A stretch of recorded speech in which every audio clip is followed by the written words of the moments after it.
Hi everyone, how's everyone doing today? I hope everyone is fine. Is everyone hydrated? पानी तो P रहे हो ना आप लोग? Okay, that's good. Welcome to India's first video note series YouTube channel. इस series में हम कवर करेंगे अपनी बेस्ट क्वालिटी के बी फार्म लेक्चर्स एक बहुत ही ऑर्गेनाइज मैनर में, जो कि हमने सब्जेक्ट वाइज अरेंज किया है। आप सारे सब्जेक्ट्स और टॉपिक चैनल की प्लेलिस्ट में जाके चेकआउट कर सकते हो, और सारे वीडियो नोट्स के नोट्स का लिंक आपको वीडियो के डिस्क्रिप्शन बॉक्स में अवेलेबल है, तो वहाँ से चेकआउट करो। आज का हमारा टॉपिक है कैंसर एंड कीमोथेरेपी। अब कैंसर एंड कीमोथेरेपी के बारे में किसने नहीं सुना? सबने सुना है। ये टर्मिनल इलनेस में भी आता है और नहीं भी आता है, काइंड ऑफ दोनों चीज़ों में चला जाता है। अब कैंसर में क्या होता है? सेल की एबनॉर्मल ग्रोथ, ये तो सबको पता है कि कुछ ना कुछ तो एबनॉर्मल हो रहा है बॉडी के अंदर, जिसकी वजह से ट्रीटमेंट नहीं है। मतलब एक तरीके से आप ऐसे समझिए, ट्रीटमेंट है बट फुल्ली अगर स्टेज 4 तक पहुंचा जाए तो ऐसा कोई नहीं ट्रीटमेंट अवेलेबल है इतना ज़्यादा, क्योंकि उसमें नॉर्मल सेल भी मरते हैं एबनॉर्मल सेल के बाद, क्योंकि जब ट्रीटमेंट चलता है तभी कीमोथेरेपी में बहुत सारी चीज़ें देखने को मिलती हैं। कीमोथेरेपी में मोस्टली जैसे हम कोई केमिकल्स यूज़ करते हैं। अगर हम फार्माकोलॉजी में बात करें कीमोथेरेपी की, तो कीमोथेरेपी में तो केमिकल एजेंट्स आ जाएंगे जिनका काम है पर्टिकुलर किसी हार्मफुल माइक्रो ऑर्गेनिज्म को डिस्ट्रॉय करना या नॉर्मल सेल को डिस्ट्रॉय करना जो बॉडी को हार्म कर रही है। ठीक है, इस तरीके से आपको एक आइडिया लग जाएगा कि एग्जैक्टली कीमोथेरेपी में कैसे वर्क करता है। और जो एंटी माइक्रोबियल कीमोथेरेपी होती है उसमें ये होता है कि पर्टिकुलरली किसी पैथोजन को टारगेट किया जाता है। ठीक है, कि जैसे उसकी ग्रोथ जो है उसको इनहिबिट किया जा सके। Okay, so now let's move to our notes, कि वहाँ जाके थोड़ा सा देखते हैं कि क्या क्या चीज़ें हमें कवर करनी है और क्या क्या चीज़ें हमें पढ़नी है, तो फिर वो पढ़ना स्टार्ट करते हैं। Okay, let's move together to the notes. अब कीमोथेरेपी में सबसे जनरल प्रिंसिपल ये होता है कि हम कोई भी केमिकल एजेंट यूज़ कर रहे हैं जिससे किसी भी इन्फेक्शियस ऑर्गेनिज्म का हम ग्रोथ इनहिबिट कर सकें या उसको डिस्ट्रॉय कर सकें, या कोई भी कैंसर सेल है उसको डिस्ट्रॉय कर सकें। अब इसके कॉन्टेक्स्ट में अगर एंटी माइक्रोबियल कीमोथेरेपी पे जाओगे तो मोस्टली हम पैथोजेंस को टारगेट करेंगे, बैक्टीरिया, वायरस, फंगाई को। फिर कुछ की कॉन्सेप्ट जो हमें याद होने चाहिए, कुछ हमें पता होना चाहिए जिनके बारे में, जैसे सेलेक्टिव टॉक्सिसिटी। कुछ पर्टिकुलर ड्रग्स जो होती हैं वो माइक्रोब्स को टारगेट करती हैं बिना होस्ट को हार्म किए। मतलब एक होस्ट है, होस्ट बॉडी में कोई पैथोजन है, अब वो क्या करेगा, डायरेक्ट टू उस पैथोजन, आप ऐसा बोल दो माइक्रोब जो है उसको हार्म करेगा या टारगेट करेगा, तो वो हमारी सेलेक्टिव टॉक्सिसिटी होती है। Spectrum activity, spectrum of activity में आता है कि नैरो स्पेक्ट्रम में वो स्पेसिफिक बैक्टीरिया को टारगेट करेगा, जैसे पेनिसिलिन जी है तो वो उसको टारगेट करेगा।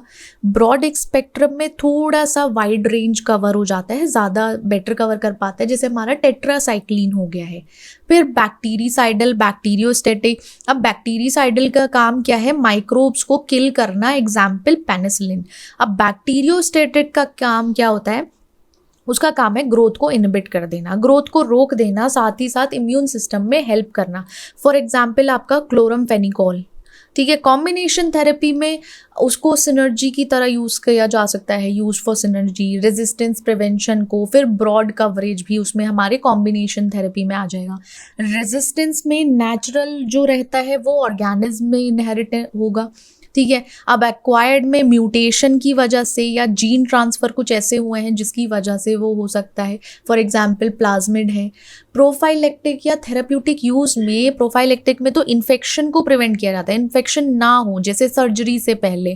थेराप्यूटिक्स में एग्जिस्टिंग इन्फेक्शन जो है, जो पहले से ही इन्फेक्शन है, उसको ट्रीट किया जाएगा। तो ये की कॉन्सेप्ट हैं जो आगे यूज़ किए जाएंगे, तो हमें पता होना चाहिए कि एग्जैक्टली सेलेक्टिव टॉक्सिसिटी का मतलब क्या है, बैक्टीरिसाइडल का मतलब क्या है, तो इसलिए पता होना चाहिए। सल्फोनामाइड्स है, सल्फोनामाइड्स हमारी सल्फर ड्रग्स बोल सकते हो। ये सिंथेटिक एंटी माइक्रोबियल एजेंट्स हैं जिनका काम है बैक्टीरिया इन्फेक्शन या बैक्टीरियल इन्फेक्शन को ट्रीट करना, जो इन्फेक्शन बैक्टीरिया की वजह से हुआ है उसको ट्रीट करना। ये 2 फॉर्म में अवेलेबल है, ऑलमोस्ट फॉर्म्स हैं डिफरेंट। ओरल में भी अवेलेबल है, टॉपिकल फॉर्म में भी अवेलेबल है, जैसे आपका टैबलेट है। टैब फॉर्म में अवेलेबल है, क्रीम्स हैं, सॉल्यूशंस हैं। तो सल्फोनामाइड आपके डिफरेंट डिफरेंट फॉर्म्स में अवेलेबल है। मैकेनिज्म में है, इनका काम होता है डाईहाइड्रोपिट्यूटेट सिंथेस को इनहिबिट करना, इस एंजाइम को इनहिबिट करना, क्योंकि ये एंजाइम फॉलिक एसिड सिंथेसिस में इन्वॉल्व रहता है। अब जब ये इन्वॉल्व रहेगा तो क्या है, आपका जो बैक्टीरिया का डीएनए आरएनए का प्रोडक्शन होना है ना, जो बनना है, जो ज़रूरी है उसके लिए, वो उसको हेल्प करेगा फॉलिक एसिड सिंथेसिस से। वो एंजाइम क्या करेगा, बैक्टीरिया को और रीग्रो कराएगा, उसका रेप्लिकेशन होगा। अब हम पहले ही उस एंजाइम को इनहिबिट कर देंगे तो वहाँ पे हमें बैक्टीरियोस्टैटिक इफेक्ट मिलेगा। क्या मिलेगा यहाँ पे, बैक्टीरियोस्टैटिक इफेक्ट। क्लासिफिकेशन सल्फोनामाइड की कुछ इस टाइप से होती है, जैसे कुछ शॉर्ट एक्टिंग है, वो थोड़ा सा ड्यूरेशन के टाइम पे, जैसे आपका शॉर्ट एक्टिंग सल्फोनामाइड है, कितने टाइम पीरियड तक वो वर्क करेगा। इंटरमीडिएट है, लॉन्ग एक्टिंग सल्फोनामाइड्स हैं, टॉपिकल सल्फोनामाइड, कॉम्बिनेशन। तो ये क्या है, आपके सल्फोनामाइड के क्लासिफिकेशन है। सल्फोनामाइड बोल दो, सल्फा ड्रग्स बोल दो, वो कैसे डिपेंड करता है, इनका क्लासिफिकेशन होता है कि आपकी ड्रग की शेल्फ लाइफ कैसी है, ठीक है, उस पे डिपेंड करेगा। और साथ ही साथ रूट ऑफ यूज़ क्या है, आप टॉपिकल यूज़ करते हो या नॉट आप यूज़ करते हो, प्रिस्क्राइब टॉपिकल किया गया है या ओरल किया गया है। शॉर्ट एक्टिंग में थोड़ा इसका हाफ लाइफ शॉर्ट रहती है, इसमें ज़्यादा से ज़्यादा डोजिंग करनी पड़ती है कि फ्रीक्वेंट डोजिंग करोगे, 2 घंटे बाद, 3 घंटे बाद, 4 घंटे बाद, इस टाइप से फ्रीक्वेंट डोजिंग रहेगी। फॉर एग्जाम्पल्स आपका सल्फीसोऑक्साजोल है, सल्फामीथोक्सोल है। तो इसके बारे में ना हमने अभी एक ना अपने मेडिसिनल केमिस्ट्री में भी पढ़ा था सल्फोनामाइड्स के बारे में। तो वहाँ जाके आप देखोगे तो वो थोड़ा सा आपका एक अच्छे से क्लियर हो जाएगा। 2 चीज़ें, 2 सब्जेक्ट, देखो अगर कभी भी पढ़ना है आप मेडिसिनल केमिस्ट्री को, और उसको किसके साथ पढ़ सकते हो, फार्माकोलॉजी को। जब दोनों को कंबाइन करके पढ़ोगे तो ईजी हो जाता है, वो भी कवर हो जाएगा साथ ही साथ और ये भी कवर हो जाएगा, क्योंकि 6 सेमेस्टर में 6 सब्जेक्ट हैं, ऑलमोस्ट 6 हैं, आई थिंक 6 ही हैं। तो बहुत भारी पड़ जाएगा कि कैसे करोगे, सार भी पढ़ना है, सिंथेसिस भी पढ़ना है, इधर क्लासिफिकेशन पढ़नी है। तो क्लासिफिकेशन एक जगह पढ़ लो, मेडिसिनल केमिस्ट्री में क्लासिफिकेशन पढ़ लो, देन आप उसका मैकेनिज्म ऑफ एक्शन भी वहीं पढ़ के आ जाओ, तो यहाँ फार्माकोलॉजी में इतना हार्ड नहीं पड़ेगा आपको। Okay, right. अब इंटरमीडिएट एक्टिंग है, जिनकी हाफ लाइफ जो मॉडरेट रहती है, वहाँ पे फ्रीक्वेंट डोजिंग की इतनी कुछ खास ज़रूरत नहीं है, बट उसका टाइम पीरियड है कि इतने टाइम में होना ही है। लॉन्ग एक्टिंग में वंस डेली देना है, 1 दिन में या उससे कम। टॉपिकल में स्किन या म्यूकोसा पे, इन्फेक्शन पे या बर्न पे डायरेक्ट अप्लाई कर सकते हो। कॉम्बिनेशन में उसको एंटी माइक्रोबियल के साथ लगाया जाएगा, जिससे कि उसकी एफिकेसी बढ़ पाए, उसको यूज़ कर पाए। अब कब यूज़ किया जाएगा, जैसे यूटीआई है, रेस्पिरेटरी इन्फेक्शन है, स्किन सॉफ्ट टिश्यूज़ हैं, टॉक्सोप्लाज्मोसिस है, तो ये सारी जगह इनको हम सल्फोनामाइड को यूज़ कर सकते हैं। एडवर्स इफेक्ट में ये है कि हाइपर सेंसिटिविटी रिएक्शन देखने को मिल सकता है, चांसेस हैं थोड़ा सा जीआई इश्यूज़ भी हों, ठीक है, जैसे नोजिया, वॉमिटिंग थोड़ा सा हो सकता है। Blood disorder, CNS, photosensitivity, renal. अब देखो यार, सिंथेटिक है तो पता चला उससे ज़्यादा इफेक्ट से ज़्यादा तो इसके साइड इफ़ेक्ट्स देखने को मिलते हैं, ठीक है, तो कुछ चीज़ें अवॉइड करना चाहिए, बट स्टिल यूज़ है, बट उनके सिम्टम्स को मैनेज करने के लिए ज़रूरी होता है। अब कोट्रीमोक्साजोल है, तो उसमें क्या है, कोट्रीमोक्साजोल में आपका ट्राइमिथोप्रिन और सल्फामिथोक्साजोल, ये कॉम्बिनेशन एंटीबायोटिक है जिसमें सल्फामिथोक्साजोल और ट्राइमेथोप्रिम है, ठीक है।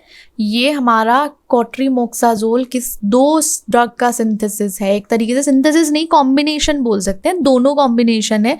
अब मैकेनिज्म ऑफ एक्शन में इसका काम है पर्टिकुलर, अब देखो सल्फामिथोक्साजोल का काम है इस एंजाइम को इनहिबिट करना, जिससे कि बैक्टीरिया के आरएनए डीएनए का प्रोडक्शन ही ना हो सके, वो इनहिबिट हो जाए। फिर इसका डाईहाइड्रोफोलेट रिडक्टेज एंजाइम को इनहिबिट किया जाएगा, तो फर्दर फॉलिक एसिड का फॉर्मेशन नहीं होगा। हमें बेसिकली फॉलिक एसिड का फॉर्मेशन या फॉलिक एसिड का सिंथेसिस होने ही नहीं देना है। अगर वो होगा ही नहीं तो मतलब बैक्टीरिया में जो डीएनए आरएनए है उसका प्रोडक्शन ही नहीं होगा, वो वर्क ही नहीं करेगा। तो इस तरीके से क्या करता है, बस हमें बैक्टीरिया का डीएनए आरएनए का प्रोडक्शन इनहिबिट करना है। और कंबाइंड इफेक्ट क्या होता है, इससे ना एंटीबैक्टीरियल एक्टिविटी और अच्छी हो जाती है। अब अच्छा करने के लिए ही तो उसको कंबाइन किया गया, इन दोनों को कंबाइन करके एक साथ ले आया गया है, क्योंकि थोड़ा लूप होल है, साइड इफेक्ट ज़्यादा जो थे उसको मैनेज भी कर लिया गया है, ज़्यादा ना हो, बट स्टिल फिर भी बहुत साइड इफेक्ट हैं, एडवर्स इफेक्ट हैं, साइड इफेक्ट नहीं एडवर्स इफेक्ट बोल सकते हैं, कॉमन साइड इफेक्ट बोल सकते हो। फिर अब फार्माकोकाइनेटिक्स में हमारा एडीएमई है। अब एडीएमई में तो देखो रैपिड और कंप्लीट रहता है जीआई ट्रैक के थ्रू, इसका एब्जॉर्प्शन बहुत जल्दी होगा, फिर डिस्ट्रीब्यूशन बहुत फिर डिस्ट्रीब्यूट जब होगा वाइडली लंग्स में जाएगा, किडनी में जाएगा, प्रोस्टेट में डिस्ट्रीब्यूट होगा। मेटाबोलाइज सिग्निफिकेंटली नहीं है, बट एक्सक्रीशन में ये अनचेंज फॉर्म में ही निकलता है मोस्टली, ठीक है, क्योंकि इसमें जो हमारा सल्फा लगा हुआ है वो थोड़ा सा अनचेंज फॉर्म में यूरिन में जाता है, कुछ फीसिस में चला जाता है जब एक्सक्रीट आउट होता है अपने इफेक्ट के बाद। यूजेस ग्राम पॉजिटिव या ग्राम नेगेटिव बैक्टीरिया है उसके अगेंस्ट इफेक्टिव रहता है अपना क्लोट्रीमोक्साजोल। अब यूरिनरी ट्रैक इन्फेक्शन है, देखो यूटीआई, आरटीआई, जीआई, ये GII, skin soft tissues infection, नीमोसाइसिस्टिस, ये निमोनिया, ये सारी जगह हम इसको यूज़ कर सकते हैं, क्योंकि यहाँ पे इसके पास कौन सी प्रॉपर्टी है, एंटीबैक्टीरियल प्रॉपर्टी है। एडवर्स इफेक्ट सेम है हमारे वो सल्फर ड्रग्स के जैसे ही हैं, कुछ चेंज नहीं है। एंटीबायोटिक्स, अब एंटीबायोटिक्स, एंटाइबायोटिक्स जो भी आपको लगे सही उस हिसाब से प्रोनाउंस कर सकते हो, बट पेनिसिलिन है।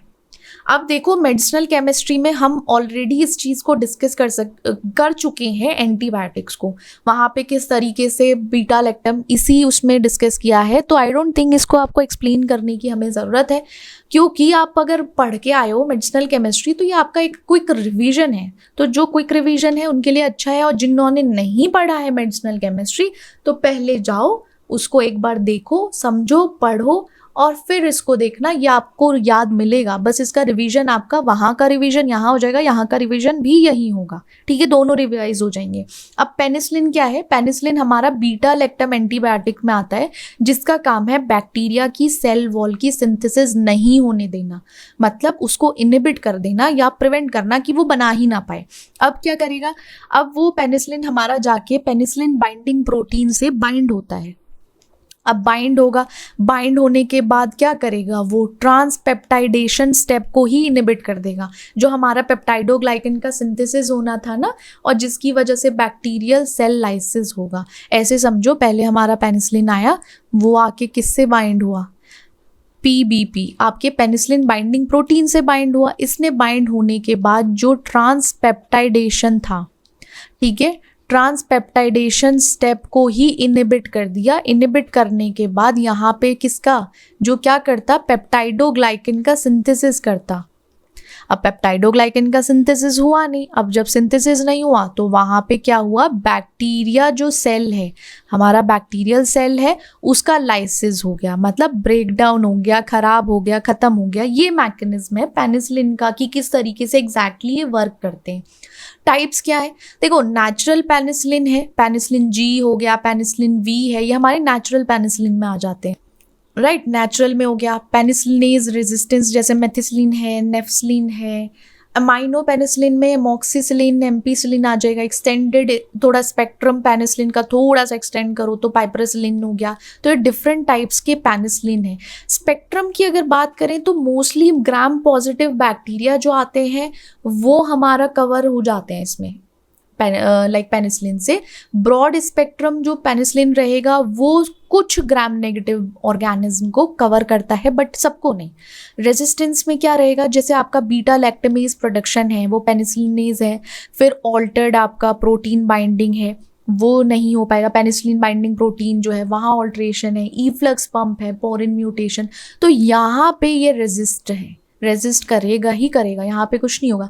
एडवर्स इफेक्ट में hypersensitivity, rash to anaphylaxis या डायरिया, न्यूरोटॉक्सिसिटी, अगर आप हाई डोज में पेनिसिलिन को लेते हो। और मेथिसिलिन जो है वो नेफ्रिटिस कॉज करता है, मतलब इन्फ्लेमेशन कर देगा वहाँ पे। यूजेस क्या है, कब यूज़ करोगे आप, जब आरटीआई है, आपका रेस्पिरेटरी ट्रैक इन्फेक्शन हुआ है, सिफिलिस है, आपका ओटिटाइटिस मीडिया, एंडोकार्डाइटिस, मेनिंजाइटिस, तो ये डिपेंड करता है किस टाइप का है, तभी आप इसको यूज़ करते हैं एंटीबायोटिक को। देन आपका सिफेलोस्पोरिन है, ठीक है, ये ना आपका कोरिलेट कर रहा है, तो ये इसलिए जल्दी जल्दी लग रहा है, वहाँ थोड़ा सा मेडिसिनल केमिस्ट्री में पढ़ के आओगे तो लगेगा बढ़िया है। मैकेनिज्म ऑफ एक्शन, ये भी बीटा लैक्टम एंटीबायोटिक है, सिमिलर रहता है सिफेलोस्पोरिन पेनिसिलिन से। इस पर्टिकुलर टाइम पे क्या है कि डॉक्टर्स एंटीबायोटिक्स में सिफेलोस्पोरिन ही रिकमेंड करते हैं, नॉट रिकमेंड, प्रिस्क्राइब करते हैं अपने पेशेंट्स को जिनको इन्फेक्शन है, बैक्टीरियल इन्फेक्शन। इसका काम भी बैक्टीरिया की सेल वॉल की सिंथेसिस को रोकना है, वो नहीं होने देना। फिर जनरेशन वाइज आ जाते हैं, फर्स्ट जेन, सेकेंड, थर्ड, फोर्थ, फिफ्थ जेन में आपका लाइक 1 करके कि कौन सा किस पर्टिकुलर बैक्टीरिया को कवर करेगा, ग्राम नेगेटिव को, ग्राम पॉजिटिव को। फर्स्ट जेन में जैसे आपका सीफाजोलिन है, सिफेलेक्सिन है, तो इसका क्या है, good for gram positive bacteria. Second gen में आ जाएगा सिफरोक्सिम है, जो ग्राम नेगेटिव बैक्टीरिया के कवरेज के लिए बेटर है। देन थर्ड है, फोर्थ है, फिफ्थ है, इसी तरीके से वो डिफरेंट स्पेक्ट्रम को कवर करते हैं। देन ही वो बैक्टीरिया की सेल वॉल की सिंथेसिस नहीं होने देंगे, बैक्टीरिया को जलने, मतलब एक तरीके से उसको जीने नहीं देंगे, उसका जीना मतलब आगे का वर्ड तो मैच लगा लो, ठीक है, वो कर देंगे। रेजिस्टेंस में beta lactamase enzyme, specially ESBLs हैं, ऑल्टर्ड PBPs हैं। अब एडवर्स इफेक्ट में एलर्जिक रिएक्शन आएगा, जिसको एक तरीके से क्रॉस सेंसिटिविटी है पेनिसिलिन से। एडवर्स इफेक्ट में भी डायरिया कॉज हो सकता है, बहुत रेयर केसेस में नेफ्रोटॉक्सिसिटी होती है। यूजेस UTI इन्फेक्शन में, स्किन इन्फेक्शन में यूज़ किया जा सकता है इसको, सिफेलोस्पोरिन को यूज़ भी किया जाता है मेनिंजाइटिस, सर्जिकल प्रोफाइलेक्सिस में, निमोनिया में। देन नेक्स्ट है हमारा क्लोरमफेनिकोल। क्लोरमफेनिकोल का काम क्या है, प्रोटीन का सिंथेसिस नहीं होने देना, इनहिबिट करना प्रोटीन का सिंथेसिस। कैसे, by binding to 50S ribosomal सब यूनिट।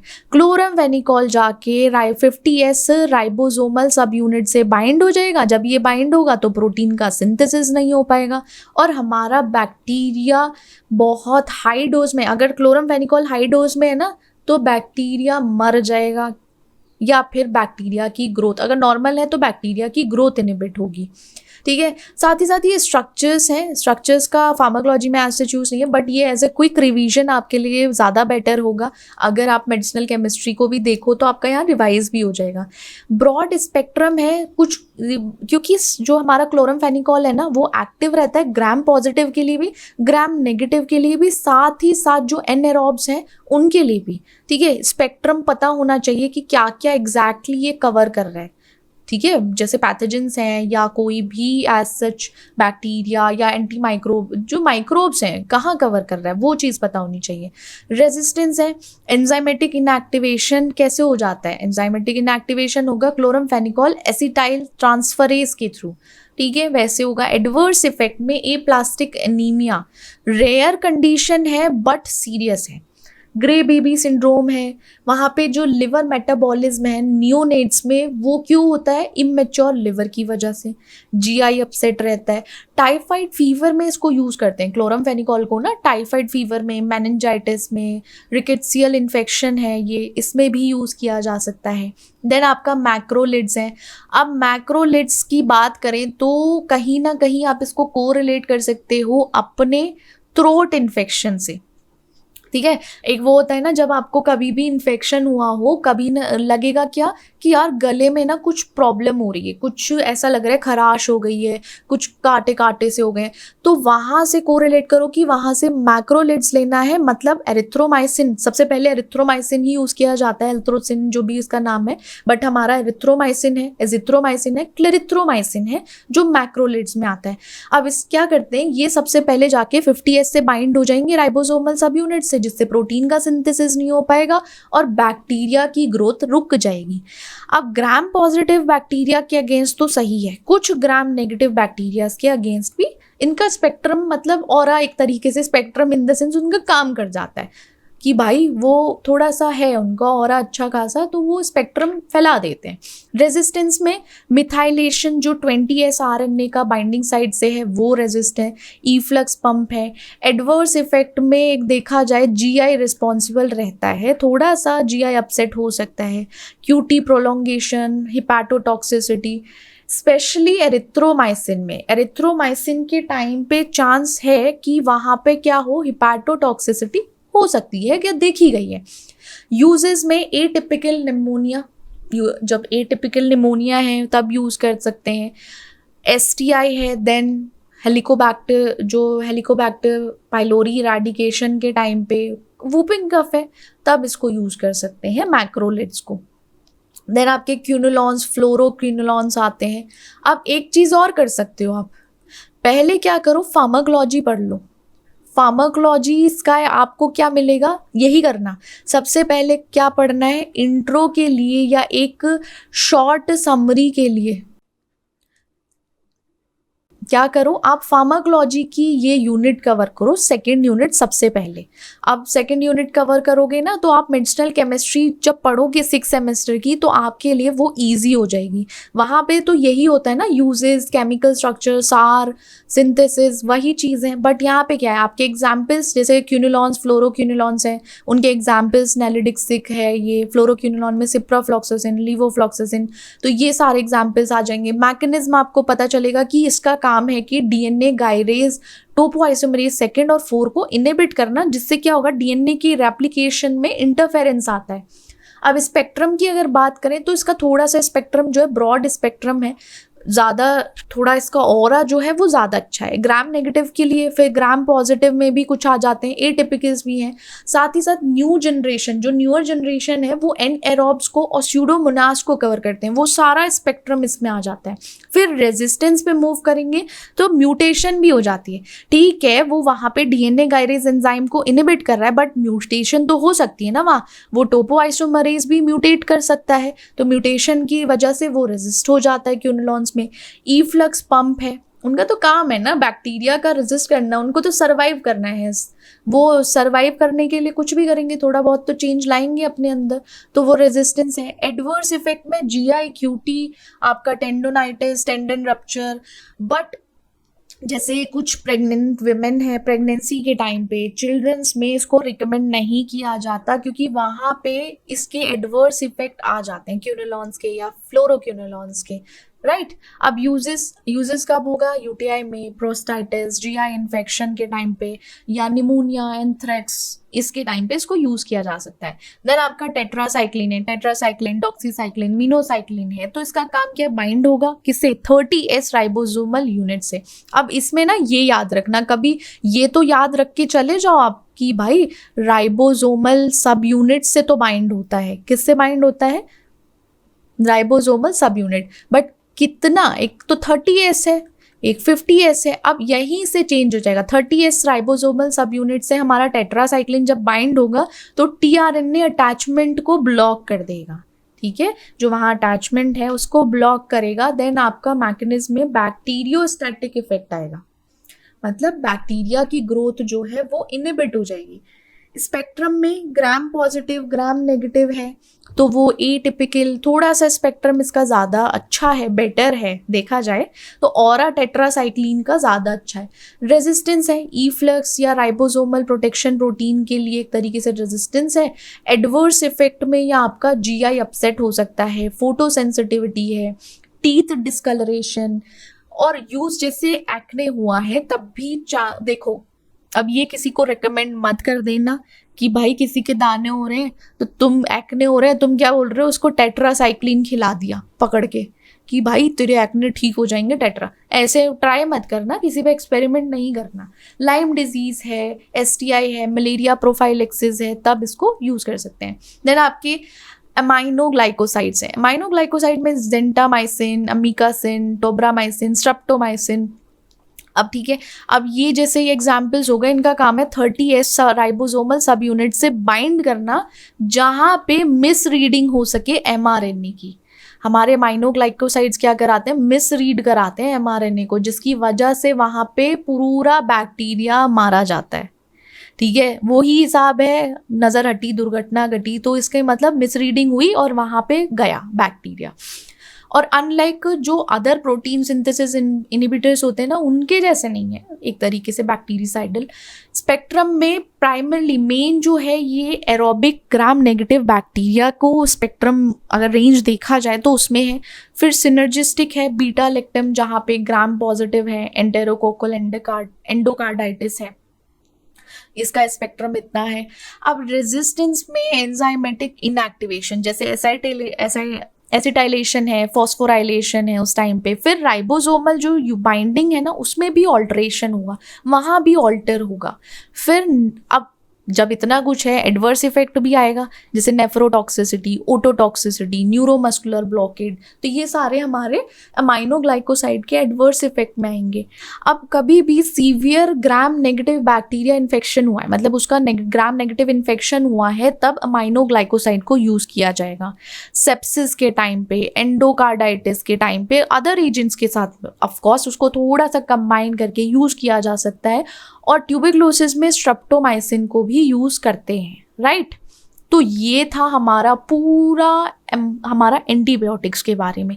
और इसी को आपको थोड़ा सा और डिटेलिंग में पढ़ना है, डिटेलिंग नहीं मतलब रिवीजन भी हो जाएगा आपका, कोरिलेट भी कर पाओगे दो सब्जेक्ट को, आपके दो सब्जेक्ट साथ ही साथ कवर होंगे। तो क्या करो, इसको मेडिसिनल केमिस्ट्री के साथ जाके पढ़ो, ठीक है। तो लिंक डिस्क्रिप्शन बॉक्स में अवेलेबल है, तो वहाँ से ले लेना। Okay, bye bye, see you in the next class.